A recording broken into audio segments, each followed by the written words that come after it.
Assalamualaikum warahmatullahi wabarakatuh. Selamat pagi Pak Tony ya. Selamat sore ya. Nah, ini kan nanti akan ditugaskan jadi seorang driver ya.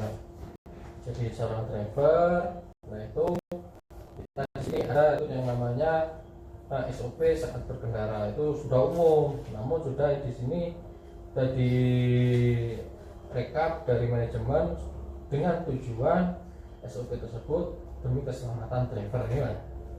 Jadi setiap driver itu harus wajib menjalankan SOP saat berkendara. Ini lanjut mulai dari gambar pertama, super driver skill. Super driver skill isinya itu SOP saat berkendara. Lanjut di gambar yang kedua, daily inspection cool diesel. Ya, Pak Tony ya. Untuk HP-nya sudah RAM berapa? 4 ya. Nah, itu ya. Itu RAM 4. Nah, ini dari inspection cool diesel. Nanti Pak Tony akan bertemu dengan sistem Flatify ataupun Beamover. Nah, di situ setiap Flatify dan Beamover itu cool diesel kita itu berbahan bakar solar, itu pasti akan ada pilihan di situ penginputan berbahan bakar solar. Jadi harus memilih sesuai yang aktualnya. Jangan sampai aktualnya solar terus dipilih Dexlet ataupun pertama di situ ya. Jadi harus biosolar ataupun solar ya. Nah, terus pilih SPBU rekanan. SPBU kalau rekanan di satu di mana, kalau di sini itu SPBU PT Sentra Perba Perkasa ya. Nah, terus penginputan KM juga harus sesuai aktual 1, 2, 3, 4, 5 di dashboard ya. Itu ya harus 1, 2, 3, 4, 5. Nah, karena kita di lapangan terkadang kita lelah, itu tidak fokus. Jadi untuk meminimalisir kekeliruan penginputan KM awal maupun KM akhir di aplikasi Flatify ataupun Beamover, itu sebelum melanjutkan ke langkah selanjutnya dibaca lagi benar apa tidak. Oh ini salah, benar apa tidak. Jadi kalau bisa 3 kali kita melihat kecocokan baru kita lanjutkan. Jadi jangan sampai cuma 1 kali langsung dilanjutkan. Ternyata ujung-ujungnya keliru. Nah, kalau keliru nanti harus ada punishment.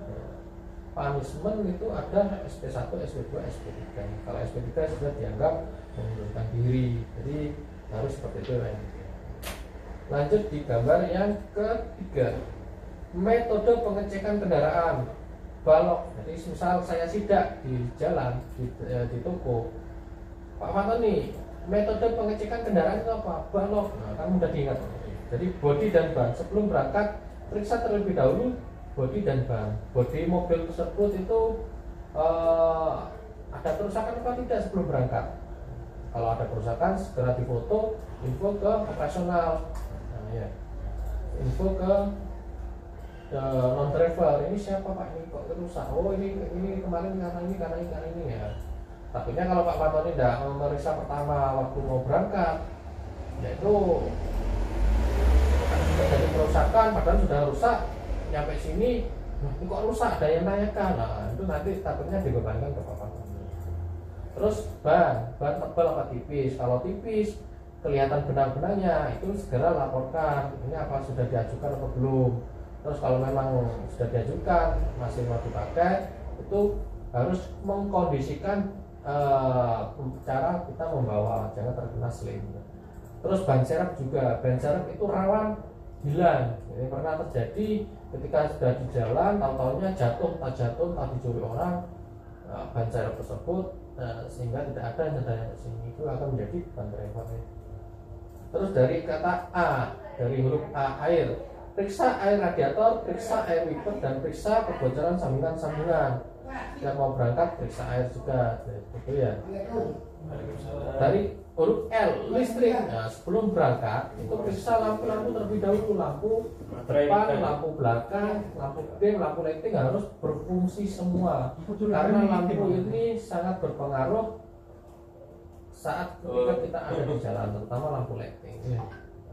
Terus kalau di sini itu kita oh Pak ini lampunya putus, langsung kita tulis KM dulu di foto KM-nya berapa, catat unit R berapa, lampu minta lampu di sini Pak, minta lampu dan diisi KM awal, KM awalnya itu berapa ditulis atas nama siapa, itu nomor itu.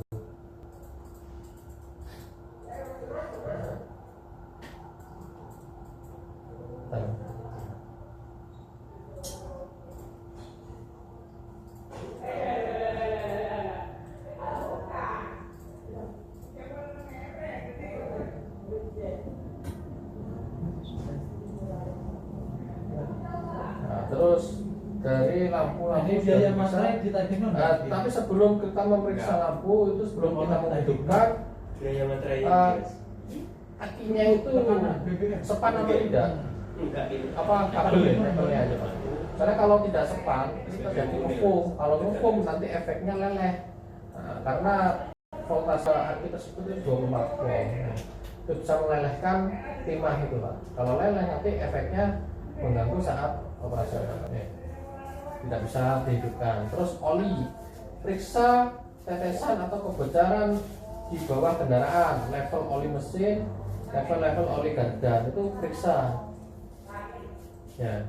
Jadi kalau misal level olinya itu, kalau di sini ketentuannya untuk penambahan oli itu di 5.000 km itu di sistem Platify ya. Dan untuk pergantian oli di angka 10.000 km. Jadi mohon diingat ya, untuk Platify itu untuk mengajukan barang. Jadi mengajukan barang di Platify itu mulai dari kita mengvideo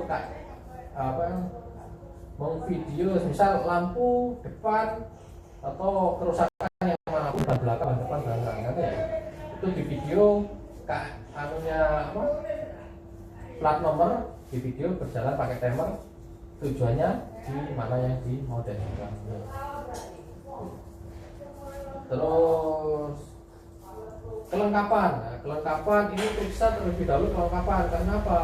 Yang pertama mulai dari HP sebelum kita berangkat bekerja, mulai HP, SIM dan dompet, KTP itu berangkat harus ada. Soalnya kita kalau ketinggalan HP ya kita aktivitas menggunakan handphone ya. Terus untuk handphone sudah ada, baju juga kita harus memakai seragam seperti grooming seperti itu. Semua driver wajib menggunakan grooming ya Pak. Menggunakan grooming, harus bersepatu hitam. Kalau ada aksesoris jam tangan sebelah kiri ya. Jadi harus seperti itu. Kalau ada handicap harus dipakai dan seragam merah. Ya, seperti nanti akan saya bagikan seragamnya. Meskipun bukan nanti diajukan jadi nyampe di sini tanyakan materai, ada toko inisial, ada materinya apa tidak, pakai timer. Kalau untuk serah terima materai ya, materai itu harus posisinya saat serah terima difoto inisial toko ini harus terlihat jelas terpampang. Jadi misal di zoom, oh ini benar satu materai ini, karena fotonya pakai timestamp ya. Jadi jangan sampai tulisannya di sini yang di foto ini putih polos, oh ini materai siapa. Nah, itu nanti bisa jadi beban driver kalau misal kehilangan. Terus periksa telur sebelum berangkat. Kalau memang ada pecah, segera komplain di sini. Kalau pecahnya sudah ada di toko, itu menjadi beban driver. Ya, itu mulai pengungkapan. Terus gembok mulai dari toko A, B, C, D, E, harus gemboknya kiri A, B, C, D, E. Ya, jadi harus sesuai tokonya A, B, C, D, E ya harus. Terus inisial toko kayak misal di sini GJMA dan GMDA, itu sama-sama kata-kata Gajah Mada dan Gajah Mada. Kalau GJMA ini Jember, Gajah Mada Jember. Kalau GMDA Gajah Mada Banyuwangi. Jadi harus fokus belum berangkat. Oh ini saya dapat GMDA, jadi pikirannya harus ke Banyuwangi. Nah, ini karena kurang fokus GMDA. Kita, oh ini GMDA padahal Banyuwangi, nyampe di toko Pasuruan. Nah itu nanti biayanya itu bebannya akan dibebankan ke driver, biaya ongkir solar pulang pergi itu bebannya di driver ya. Jadi harus fokus kita di sini, dituntut kefokusan ya. Tolong jaga kesehatan juga. Terus defensive driving, saya peduli keselamatan. Defensive driving ini kenapa? Karena kita ada keluarga yang menunggu di rumah ya. Ini pedomannya saya selalulah baca doakan keselamatan. Kita berangkat kerja semangat dan pulang pun selamat.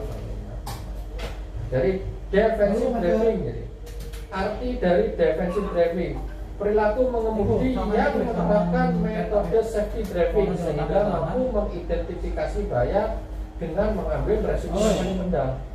Yang pertama, tujuannya itu apa? Tidak menjadi penyebab kecelakaan. Yang kedua, tidak menjadi pemicu kecelakaan. Yang ketiga, tidak terlibat dalam kecelakaan.